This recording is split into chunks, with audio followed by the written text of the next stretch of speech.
Hypernomadisme, hypersédentarité.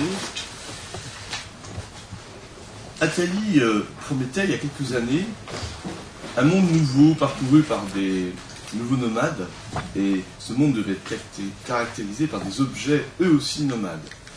Ces objets, nous les connaissons: ordinateur portable, téléphone, mobile, GPS, tablette graphique, bientôt des lunettes connectées, peut-être des objets qui entreront directement en relation avec le corps organique.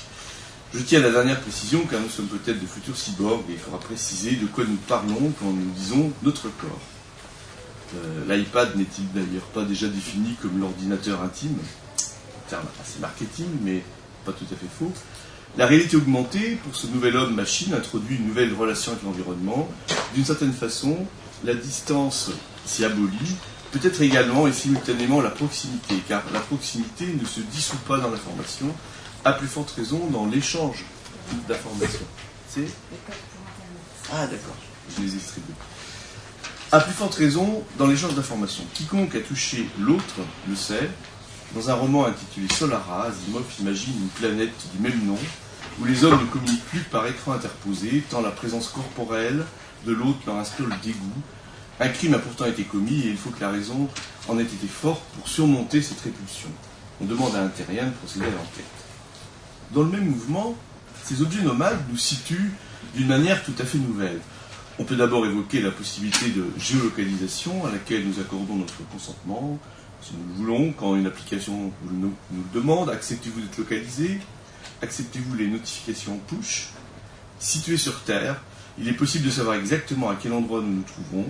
L'avantage est indéniable quand nous cherchons un abri pour la nuit. Booking ou quelques autres nous donnent immédiatement les adresses les plus proches. De la même façon, je peux avoir la température du lieu où je suis sans que mon appareil ne la mesure, puisqu'il est connecté. À la question « T'es où ?», la réponse vague « Je suis là » peut désormais être précisée au mètre près, mais pas forcément par nous. Nous sommes situés avant de savoir, déjà situés. La question change de sens. Est-ce que le là où je suis est la place occupée par mon corps, ou le site où je me tiens? La question peut paraître anecdotique dans la mesure où la localisation est souvent perçue comme un repérage institutionnel. On se souvient de Jacques Mélic qui avait été coincé lors du procès Tapie par sa carte de crédit. Aujourd'hui, évidemment, les capacités de localisation sont encore beaucoup plus fortes. Les communications téléphoniques, l'usage du smartphone, Internet mobile permettent de savoir exactement où nous sommes. Ces informations sont disponibles pour de nombreux sites qui nous ont demandé donc l'autorisation préalable. Avec beaucoup d'avantages, on ne se perd plus. On demeure joignable, même en vacances à l'autre bout du monde. On peut aussi savoir où sont les enfants, ou éventuellement faire surveiller quelqu'un avec une balise. Les messages des répondeurs indiquaient il y a encore quelques années, et même sur les portables, qu'on n'était pas là. Mais évidemment, le sens de ce là a changé. On se doute bien que, où que nous soyons, il doit bien exister un là pour lequel nous sommes d'une certaine façon. On répond désormais qu'on n'est pas disponible. Notre présence se donne source mode. C'est sur ce point que portera cette présentation. La question qui se pose est: où sommes-nous finalement? Qu'est devenu notre là? À la question t'es où, la réponse est difficile, car cette réponse dit autant sur le site que sur la détermination du site. Autrement dit, la situation. Être là, c'est être dans un lieu situé, une position. Mais chacun est toujours dans un ici, que je sois chez moi ou à la fac, ou à la MSH. Je suis toujours ici et mon portable avec moi. Le là s'entend peut-être d'une autre manière, c'est le là de l'autre. Ne pas répondre, c'est ne pas être là pour celui qui appelle. Le là est relationnel, il s'inscrit dans une forme de présence intensément mobile. Répondre toujours, c'est être toujours là pour l'autre. C'est dire je suis là pour toi. Étrange typologie ou topologie de la disponibilité. Je vais me référer là à un texte tout à fait ancien, qui va paraître évidemment un peu anachronique quand on parle des objets mobiles, mais en même temps, c'est un texte que j'aime beaucoup, et qui, je trouve, dit quelque chose aussi sur la présence à l'autre de très intéressant.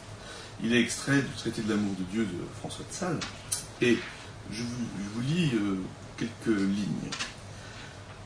Imaginez-vous, Théotime, le glorieux et non jamais assez loué Saint-Louis, qui s'embarque et fait voile pour aller outre-mer. Et voyez que la reine, sa chère femme, s'embarque avec sa majesté. Or, qui eût demandé à cette brave princesse « Où allez-vous, madame ?» Elle eût sans doute répondu « Je vais où le roi va ». Et qui eût d'un chef demandé « Mais savez-vous bien, madame, où le roi va ?» Elle eût aussi répondu « Il me l'a dit en général, et néanmoins je n'ai aucun souci de savoir où il va, mais seulement d'aller avec lui. » Que si on eût répliqué « Donc, madame, vous n'avez point de dessein en ce voyage ?» Non, est-il dit, je n'en ai point d'autre que d'être avec mon cher Seigneur et mari. Voire mais, lui eût-on pu dire, il va en Égypte pour passer en Palestine, il logera à Damiette, dans Acre et plusieurs autres lieux. N'avez-vous pas intention, madame, d'y aller aussi?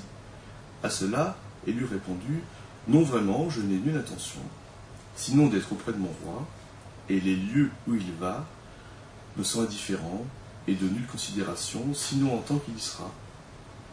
Je vais sans désir d'aller, car je n'affectionne rien tant que la présence du roi. C'est donc le roi qui va, et qui veut le voyage, et quant à moi, je ne vais pas. Je suis, suivre, être. Je ne veux pas le voyage, mais la seule présence du roi.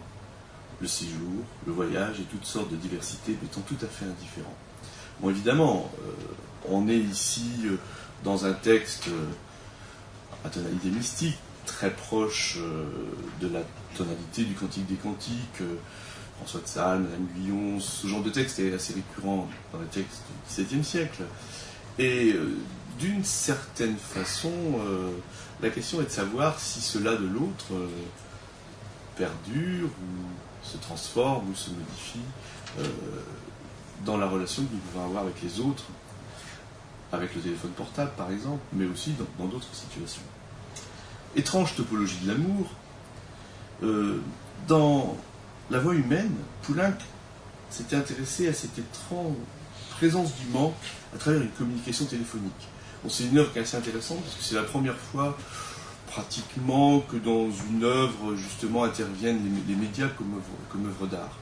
Alors, une conversation au téléphone, entendue par celui qui ne téléphone pas, restitue sa part manquante parce que les réponses sont dans les questions et inversement. Le téléphone est une présence familière mais étrange, la voix lointaine se fait intime, elle est blottie dans l'oreille, il est même impossible de se tenir aussi près d'un être humain si on veut lui parler. Si bien que la présence réelle, parfois, réinstaure la distance sociale, c'est quelque chose qu'on peut faire, des gens avec qui on a beaucoup téléphoné, qu'on n'a jamais vu, quand on les voit, il y a un effet d'écart en fait qui se produit parce qu'on a été si près, et puis en fait, ça à main, on ne sait même pas si on peut se faire la bise. Donc la distance, la distance curieuse de la réalité par rapport à la proximité étrange du téléphone. Nous voici donc situés en plusieurs sens et parfois de manière hétérogène. Je dois dire que la sensation d'aller à l'aventure, sans pouvoir être joint ni situé, ni pouvoir appeler quiconque, juste connecté, entre guillemets, à un environnement naturel inconnu, paraît aujourd'hui quelque peu vertigineuse. Les hommes ont pourtant vécu ainsi pendant des dizaines de milliers d'années, même plus. L'expérience de Walden de Thoreau réitère ce qui déjà avant la connexion technique paraissait une expérience limite. Le lien qui nous attache aux autres s'avère d'une certaine façon vital, de même que la liberté peut être mortelle. Étant diabétique, je porte avec moi constamment une boîte avec des sucres pour prévenir une hypoglycémie éventuelle, mais le téléphone est devenu aussi mon second accessoire de sécurité. Au réveil d'un coma diabétique, à l'Hôtel-Dieu à Paris, que j'évoquais hier dans la discussion, on me tendit un téléphone, au moment où je me suis réveillé, pour que je puisse appeler mes proches. Et en fait, le temps que je réalise, parce que je me suis réveillé amnésique, je ne me souvenais plus de rien, mais c'est revenu petit à petit, et puis dès que j'ai été à peu près en mesure de parler, on m'a donné un téléphone. Et je me suis toujours demandé ce que signifiait ce téléphone qu'on me tendait. C'était pour que je puisse appeler mes proches, que j'informais simultanément de mon coma et du fait que j'allais mieux. Je me suis toujours demandé quelle était la fonction exacte de cet appel, puisque je ne leur demandais aucun secours. Je vois que la fonction était purement géocalisante. C'est-à-dire que je m'étais éclipsé de la présence, et au moment où je réinitialisais ma présence, je devais ressentir le besoin irrépressible de dire à nouveau « je suis là pour quelqu'un ». Les gendarmes qui m'entouraient estimant qu'il n'était pas un là suffisant pour moi. Ainsi, une disparition inquiétante est-elle aujourd'hui d'abord le fait que quelqu'un ne réponde pas, c'est très intéressant, les gens qui disparaissent dans la nature sauvage, quelquefois on les retrouve à proximité des habitations. Avoir disparu, ça veut simplement dire que le portable est éteint. La question « Où sommes-nous » est évidemment transformée par les objets nomades que nous utilisons.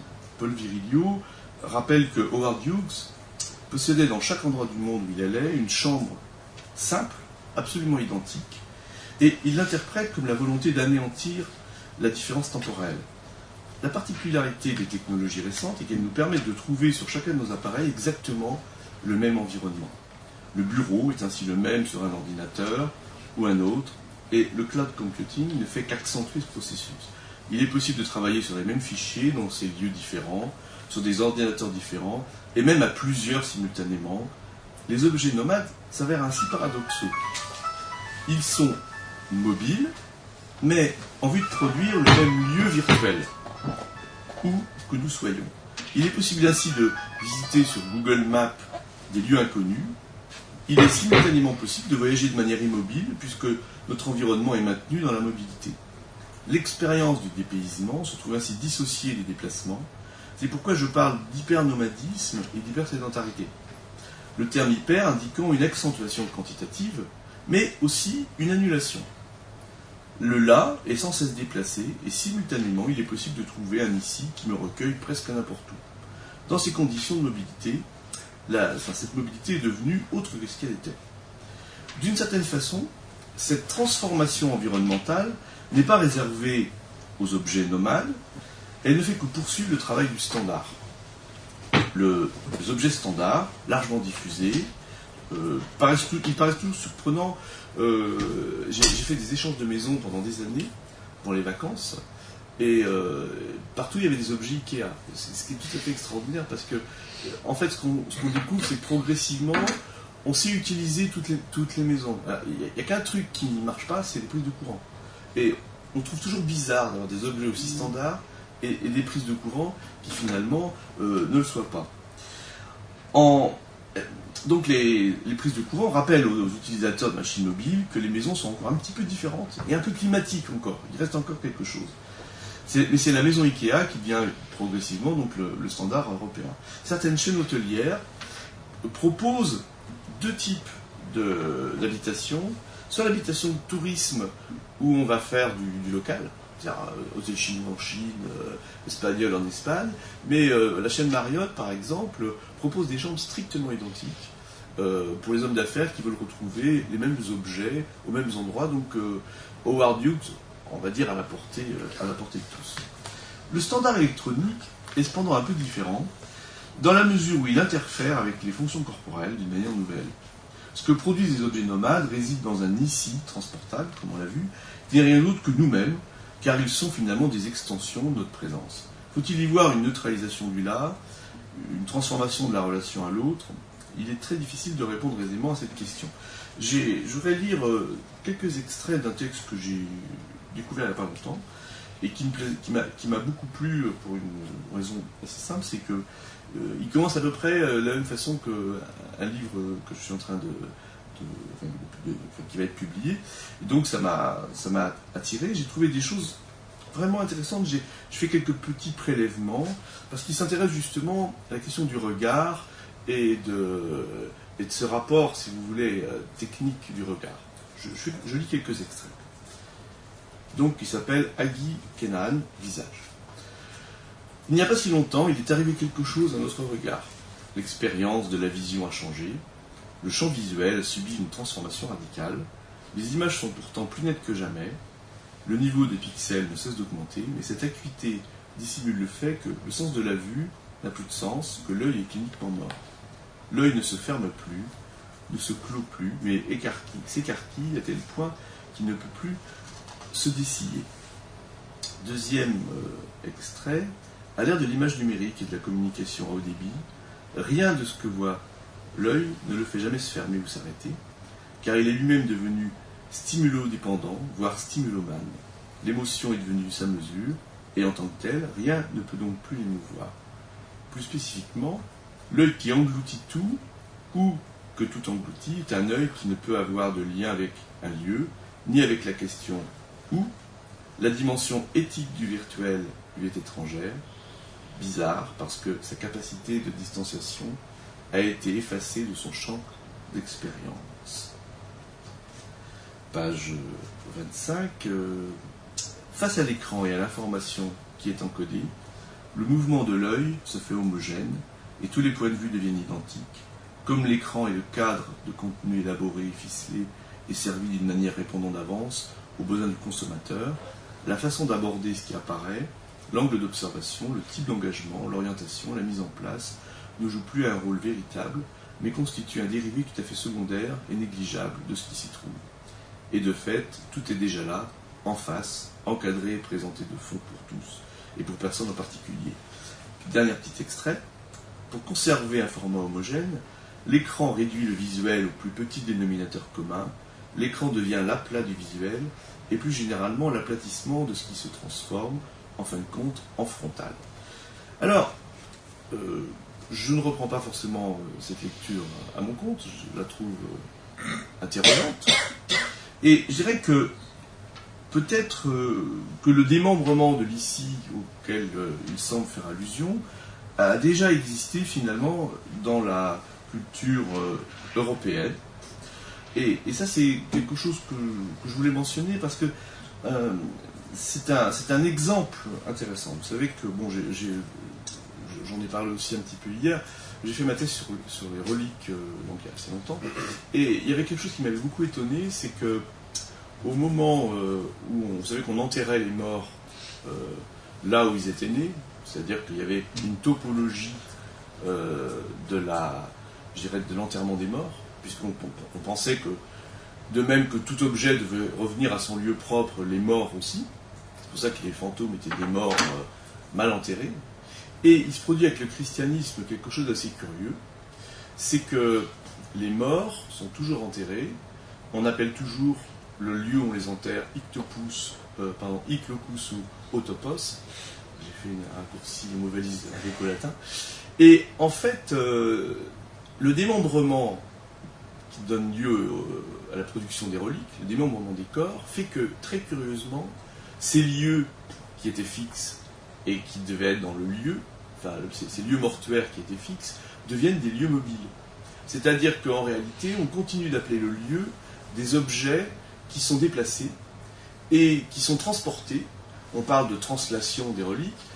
Et j'avais émis l'hypothèse que finalement, peut-être que la première sortie, bien avant Galilée, de l'espace anthropologique de l'Antiquité, celui des Grecs et des Latins, c'est fait avec ce christianisme qui a vectorialisé, si on peut dire, les lieux, en dessinant un espace, puisque dès qu'un nouvel endroit était considéré comme chrétien, on y installait les reliques qu'on plaçait en général sous l'autel. Avec le côté très très amusant, c'est que, je ne sais pas si vous vous souvenez, quand François Mitterrand avait mis le petit village pour représenter le terroir, d'une certaine façon, ouais. Tous ces petits villages avec des églises ont été d'abord des lieux non-lieux, puisque c'est là qu'on a d'abord apporté des reliques de Saint Machin, qui a d'ailleurs parfois donné son nom au village lui-même. Alors, la mobilité donc de l'ICI n'est absolument pas une question nouvelle, et je m'étais intéressé dans un article à la secrète connivence qui pouvait exister entre la délocalisation franciscaine, encore une, et celle du Bauhaus. L'usus sans propriété, sur le fond, permet en réalité une nouvelle forme de transférabilité.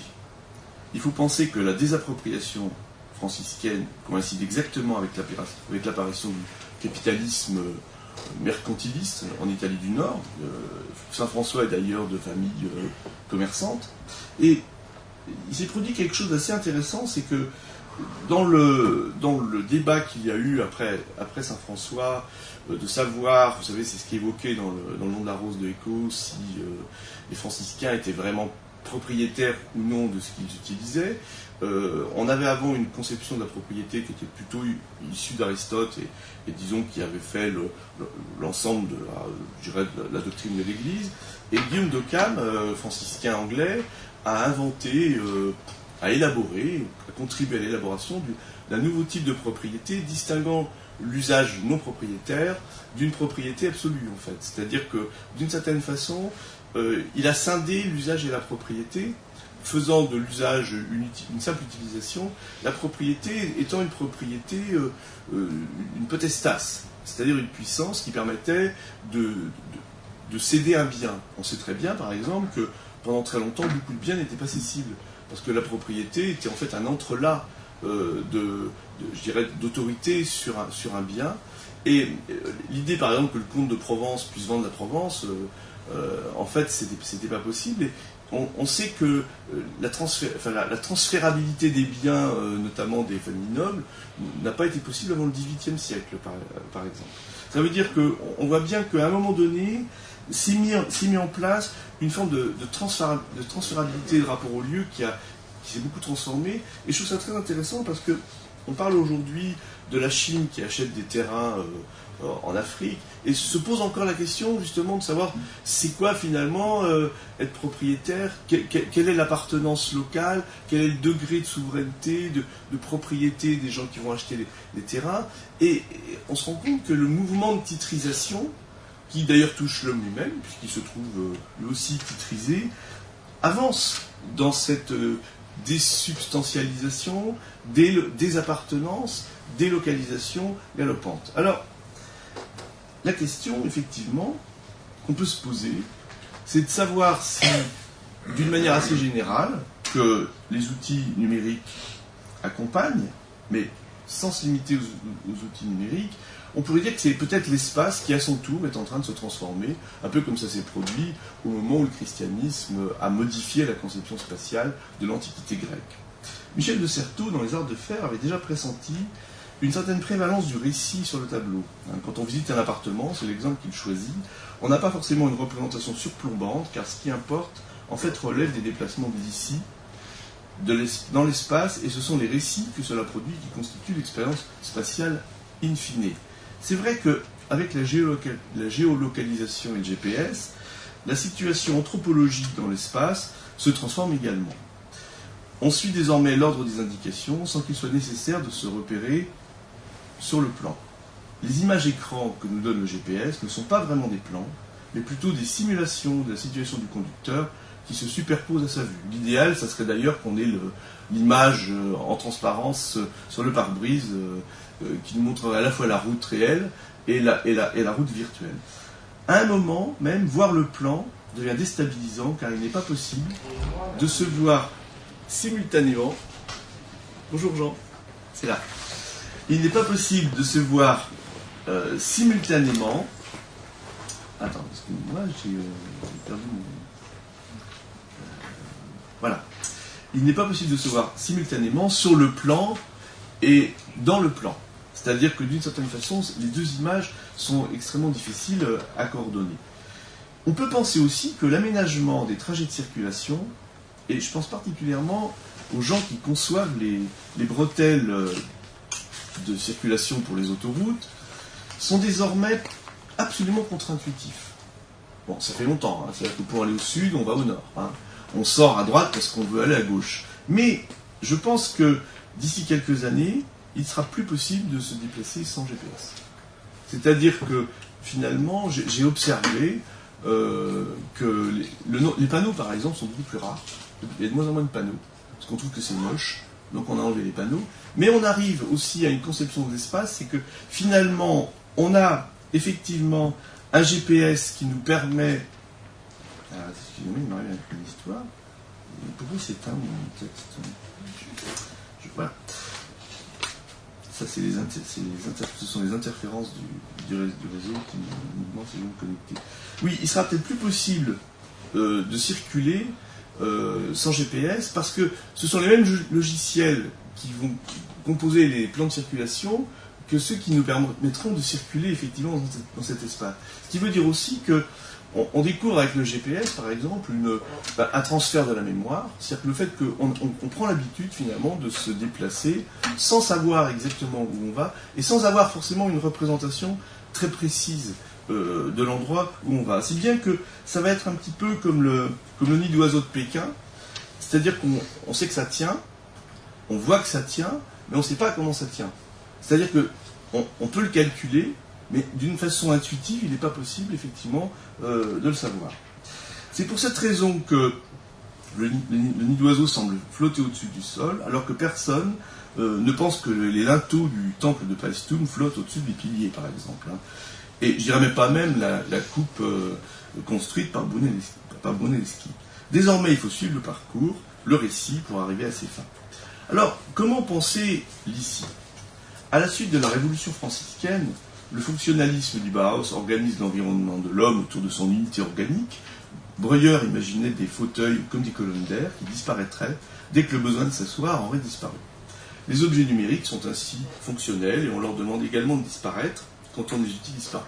C'est-à-dire que l'iPad, le dernier iPad fait 1 mm ou 2 mm de moins, pèse 10 grammes ou de moins ou de plus. On est vraiment dans l'ordre de l'objet qui pratiquement saurait s'effacer complètement. À ceci près que il y a quand même une question qu'on peut poser. Milad Douei considère que le monde environnant est déjà pour nous interface. C'est une régression phénoménologique. Interface entre quoi et quoi? Husserl considère l'horizon du monde comme mes pensées, mon cogitatum. L'interface lie, mais comme le dit aussi Agi Kenan, une interface peut séparer. Sommes-nous par exemple séparés de notre toucher quand nous utilisons une tablette tactile? Pour revenir au siège immatériel de Breuer, il faut comprendre comment savoir quand on a envie de s'asseoir si aucun siège ne nous y invite. L'important, pour Breuer, est de prendre en considération l'unité corporelle organisatrice de la fonction. Mais comme le montre Gideon, la fonction de s'asseoir est aussi historiale. Elle s'inscrit dans une histoire du corps. On pourrait citer les techniques du corps de Marcel Mauss. L'assise devient en effet, si on prend la position de Breuer, une simple position du corps et non pas l'investissement d'un lieu d'assise. Bien évidemment, il s'agit d'une conception un peu utopique au sens littéral, dans la mesure où dans l'assise, le corps se repose en quelque sorte sur lui-même. Ainsi est-il établi que le repos est, non pas l'immobilité, mais un léger mouvement du corps. Les sièges en porte-à-faux de Miss ou de Breuer sont d'une certaine façon non aristotéliciens, puisqu'ils sont sans lieu ni repos. L'objet informatique, l'objet numérique, devient, de ce point de vue, atopique. Un collègue, au moment où on devait acheter des ordinateurs, et où il y avait eu un débat pour savoir si on allait choisir des Mac ou des PC, demandait des postes de travail, il y a encore quelques années. J'avais trouvé l'expression extraordinairement vieillotte et administrative. Sans doute était-ce l'effet qu'il voulait produire, mais à vrai dire, le travail est désormais très peu posté. Et vous savez qu'il y a un phénomène récent qui fait que les gens, les salariés, veulent maintenant avoir leurs propres objets qu'ils amènent au travail. Ce qui pose plein de problèmes de sécurité, puisqu'ils arrivent avec leur iPhone, leur appareil personnel. C'est pour ça qu'on parle d'appareil intime. Alors, la particularité des objets mobiles est de produire partout le même environnement, comme on l'a dit, d'installer le sujet numérique dans un lieu constant, qui n'est pas exactement un lieu. Se pose alors la question de la visibilité, qu'on a aussi à plusieurs reprises dans ce colloque nommé imaginaire, mais imaginaire comme on dit originaire, et non pas origine. Husserl insiste sur le fait que la Terre, comme arche, ne se meut pas. C'est-à-dire qu'effectivement, on peut voir par le calcul qu'elle bouge autour du Soleil, mais ce n'est pas l'expérience immédiate que nous faisons avec notre corps. Quel regard faut-il pour voir la Terre décentrée? Et quel regard cela produit? J'ai fait une expérience il y a quelques années assez désagréable, qui était là encore liée à mon diabète, c'est que j'ai eu une hémorragie dans les yeux. Et il s'est produit un phénomène extrêmement surprenant, à vrai dire, c'est que j'avais une petite flaque de sang. Mais la flaque de sang n'était pas là, elle était là. C'est-à-dire que, évidemment, vous savez que l'œil voit à l'envers, et que le cerveau remet l'image à l'endroit, mais curieusement, là, l'image n'était pas remise à l'endroit. Et c'était une expérience très troublante, parce que j'ai perçu le dispositif interne, vous savez, comme organique. Je ne sais pas si vous savez, mais il y a des gens qui ont imaginé un vélo c'est un cycliste qui se déplace avec un appareil qui inverse l'image, c'est-à-dire qui remet en gros les choses à l'envers.